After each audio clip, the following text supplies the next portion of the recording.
What up, folks? Welcome back to Football Digest Daily. I hope you're having a fantastic Monday. Now, we are almost done with the 23-2024 season, all right? The penultimate game was the F.A Cup that was happening this weekend, where we had Manchester United playing against Manchester City. After this, we close it up with the Champions League final, of course, happening next weekend. Now, this weekend, of course, like I said, we had the F.A Cup final where Manchester United beat Manchester City 2-1. Yeah, no one saw it coming, neither did I. Now, this was a very tricky game for me because I was caught up between two teams like I love to hate. Alright? Lately, I've come to absolutely hate Manchester City. Right? Of course, we know why. Because of the fraud, because they're competing with us and they're defeating us thanks to their goddamn fraud and all that stuff. So Manchester United won 2 goals. One was scored by Nyaassh after confusion from Ortega and Gvardiol. I don't know what they were thinking. It was reminiscent of the 2011 Carling Cup final between Szczesny and Koscielny. Same stuff, and Nyaassh was there to capitalize on it.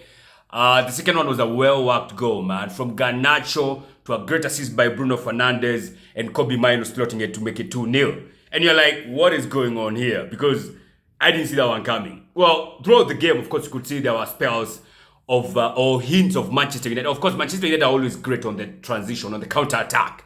They're very good at that because that's all they can do anyway. So they kind of had a few instances where you're like, that's a bit tricky from City. Like, they almost got caught out there. Well, until they actually got caught out. And then after that, 2-0, and you're like, yeah, okay, I know Manchester United are down bad, but honestly, I don't think they can lose a 2-0 lead in a cup final. You know, if it was a league game, that's another story. Then again, also, these are Manchester City side that were just drunk of success. And of course, you also the pictures of how they got drunk. I think, was it on Sunday night or waking up to Monday morning? Oh, guys looking drunk, chakari. So, yeah, it was sort of a hangover and all that stuff. But yeah, of course, this is a cup final. They want to show up and show off. They did not show off. They got to go back in the dying minutes. I think in the 86th minute, they're like, hold on. Can Manchester United actually hold on for the next 5? So they actually did hold on to get the FA Cup final. So well done to them. And as a result, now it means they qualify for the Europa League. That's what you get with the FA Cup final. With the FA Cup, if you win it, you qualify for the Europa League. Well, if you had not qualified already. I think if you had qualified already, it goes a notch lower in the positions of the table rankings. So they got themselves there. That also means Chelsea, who are thinking will get into the Europa League, will actually play the Conference League. Because now it's Manchester United and Tottenham in the Europa League. Tottenham finished 5th. Chelsea finished 6th. So they dropped down to the next level, which is the Conference League. And Newcastle, who finished 7th, who are thinking they will get at least Conference League, now drop out of Europe all in all. So some crazy repercussions, but you'll have to see it because I think teams are going to capitalize now. So Chelsea, who are bragging, oh, we are going to the goddamn Europa League, my ass. You're going to the goddamn Conference League, of which, by the way, if I'm not wrong, you chose on Friday morning. Is it? No? Okay. Yeah, you chose on Thursday night. You chose on Thursday night. It is the 3rd tier of European football, the lowest tier of European football. And now, of course, this has emanated a lot of questions, yeah? Has Manchester United had a better season than Arsenal? And that got me thinking. You recall when Arsenal, in 1920, Arsenal finished 8th and we won the FA Cup. Do you remember like how people had this conversation of how Arsenal had a better season than Manchester United? Manchester United finished that season. Do you recall how people are going on and on about how Arsenal had a better season than Manchester United? No? Yeah, no, because I don't recall either. Nobody talked about how Arsenal had a better season than Manchester United because they won the FA Cup. And that's the same case now. You did not have a better season than Arsenal because you won the goddamn FA Cup. In any case, you had to win the FA Cup to qualify for the goddamn Europa League. Ingekuwa, you won the FA Cup to qualify for the Champions League. Now that's something else. Alright? So this whole hula baloo of we have had a better season than Arsenal. We'll show me a trophy. First of all, Arsenal does have a trophy. It's called the goddamn Community Shield. Whether you like it or not, it is a trophy. You go argue with your grandmother and the Football Association. Sasa, it is what it is. Since we just follow this football, you're not the one who make the rules. And if you're a Manchester United fan and you have a problem with that, go tell your club to take down Community Shield as one of the list of the major honors they have on the website. When they're talking about Manchester United and Liverpool having the most trophies besides the league, don't you think they have the Community Shield there? They have the Community Shield there. It's a trophy. So whether you rank it or not, that's up to you. If that's what blows the wind up your skirt, knock yourself out. Knock yourself out. But Arsenal has a trophy this season. Well, it does not rank as highly as the FA Cup. Now we need to say that, right? The FA Cup is a bigger trophy than the Community Shield. That I don't deny. The Community Shield is a charity shield. That's why the winners do not get money, all right? But the FA Cup, of course, you get some tunes. Not like a lot of money, but you do get some money. Bigger, a portion of money bigger than what you get with the Carabao Cup. And definitely Charity Shield, the Community Shield, which does not have any monies to it. So, all in all, you got your trophy, all right? Kila mtu afurahi. Liverpool, Manchester City got the biggest. That's the Premier League. Manchester United got the second biggest. That's the FA Cup. Liverpool got the third biggest. That's the Carabao Cup. And Arsenal got the smallest, if you like. Let me just say smallest so that people can be happy. Arsenal got the smallest trophy you can get in a season. That's the Community Shield. Alright? So, just be happy with what you got and leave the others be. Don't come and rain on other people's parade. So. But it is what it is, man. So Liverpool and Manchester United now, they won the FA Cup. That's their 13th in total, one behind Arsenal. Arsenal has the most FA Cups, that's 14. So 14, 13, that's about that as far as the FA Cup is concerned. And of course, you know, for Manchester United, man, now the question is, are they going to fire Ten Hag?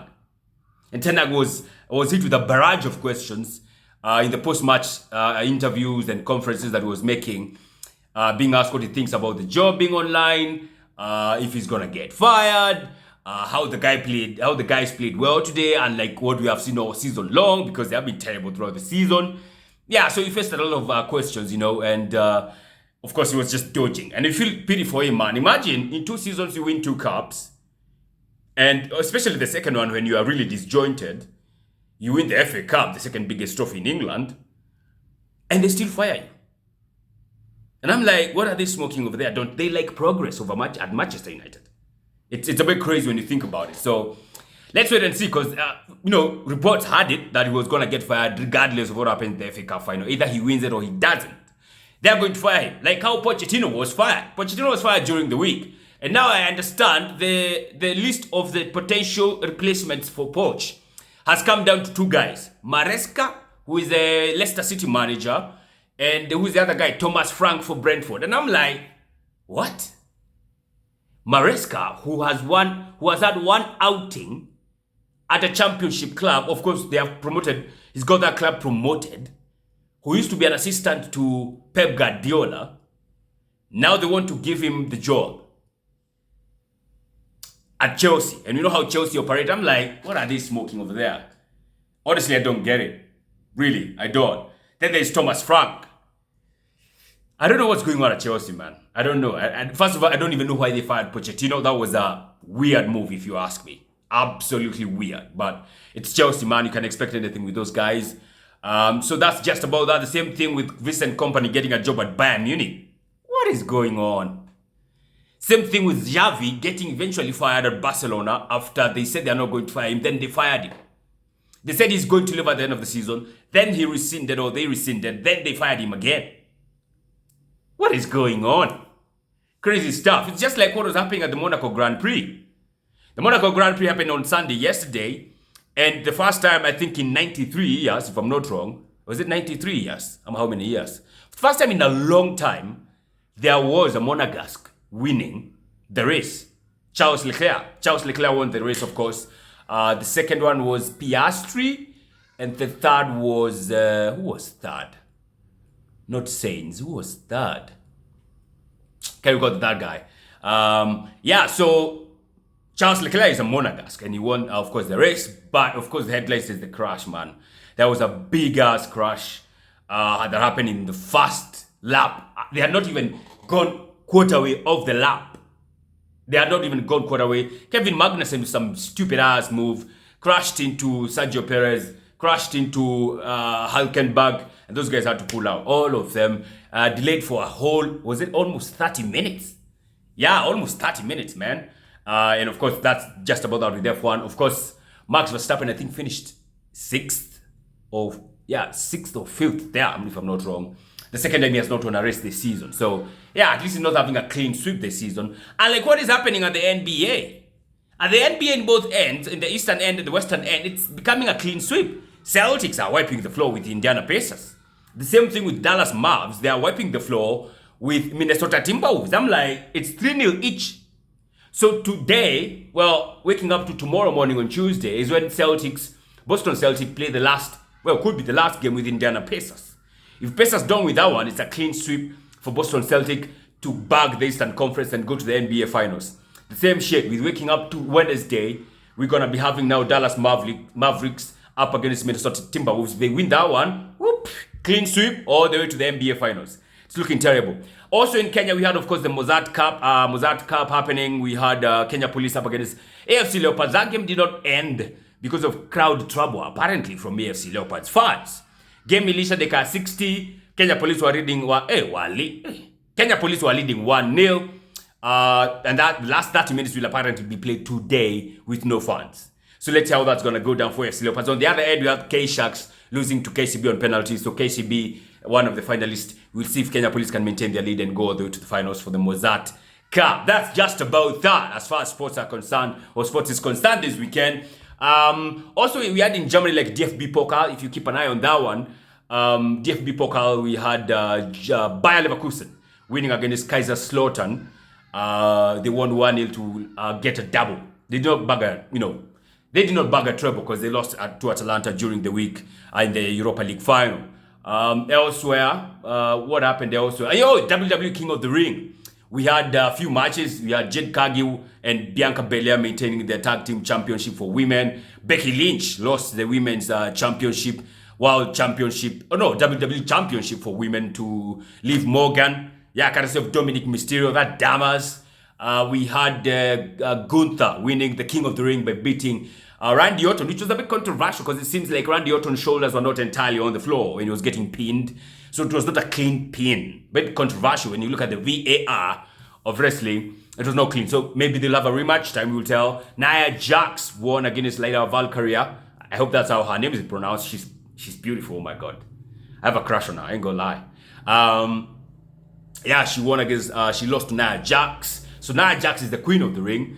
And of course, by then the king and the queen, they get a shot at a title, by the way, either WWE Championship or a World Heavyweight Championship. So let's see how they choose. Gunther, of course, being a guy from the Raw roster, he would definitely be having a crack at Damien Priest's World Heavyweight Championship. If there's a rematch and he wins it.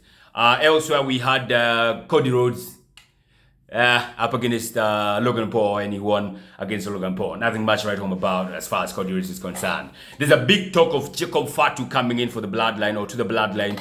That is something we'll have to wait and see. Tama Tonga had insinuated that the new king of the bloodline is coming, but he did not come. So maybe he'll come on Monday Night Raw. We have to keep an eye on that one. That's what's up for Fantastic Week. Don't forget to be on the lookout for our last podcast of the season. Could be the last podcast of this season. Before we go for a break, then we come back better, bigger, and stronger. All right? Have a fantastic Monday, fantastic week. God bless and take care.